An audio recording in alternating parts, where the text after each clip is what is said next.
நமசிவாயம் நமசிவாயம்.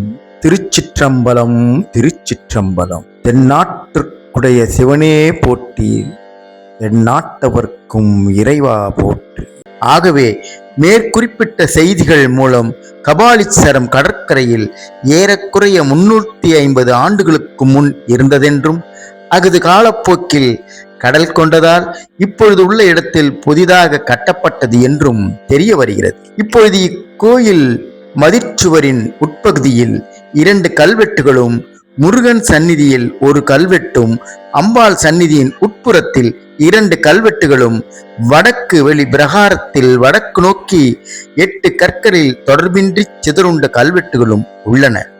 இவைகள் எல்லாம் முன்பு கடற்கரை ஓரம் இருந்த கோவிலில் இருந்து இங்கு கொணரப்பட்டவை என்று ஆராய்ச்சியாளர்கள் கருதுகின்றனர். சமீபத்தில் 50 ஆண்டுகளுக்கு முன் தோண்டி எடுக்கப்பட்ட கல்வெட்டுகளில் சில சாந்தோ மாதா கோவிலில் இருந்த பெரிய பாதிரியான பிஷப் வீட்டில் காட்சி பொருளாக வைக்கப்பட்டுள்ளதாக சொல்லப்படுகிறது. கந்த புராணம், கூர்ம புராணம், வராக புராணம் ஆகியவற்றில் கபாலீஸ்வரர் ஆலய மகிமைகள் கூறப்பட்டுள்ளதன் மூலம் இத்தலத்தின் தொன்மை உணரப்படுகிறது. தல புராண வரலாறு ஒன்று என்ன என்பதை பார்ப்போம்.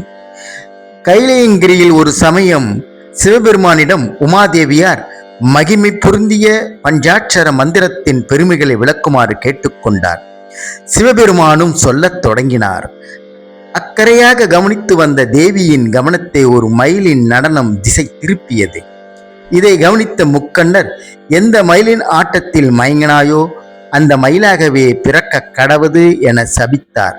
சாப விமோசனம் அருளுமாறு அம்பிகை வேண்ட, ஈசனும் தொண்டை மண்டலத்தில் புன்னை மரத்தடியில் மயிலாய் நீ எமை பூஜிக்க அங்கே வந்து ஆட்கொள்வோம் என்ற அருளி மறைந்தார்.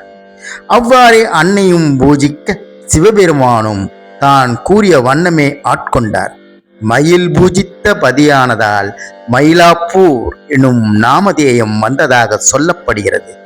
ஆதியில் கபாலிகர்கள் ஈசனை அனுதினமும் ஆராதித்து வந்ததால் கபாலீஸ்வரம் என்னும் நாமதேயம் வந்ததாகவும் சொல்லப்படுகிறது.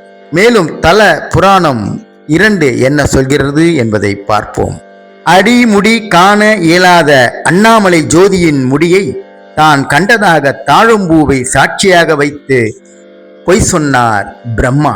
பொய் சொன்ன பிரம்மனின் தலையை கிள்ளி வீசினார் ஈசன்.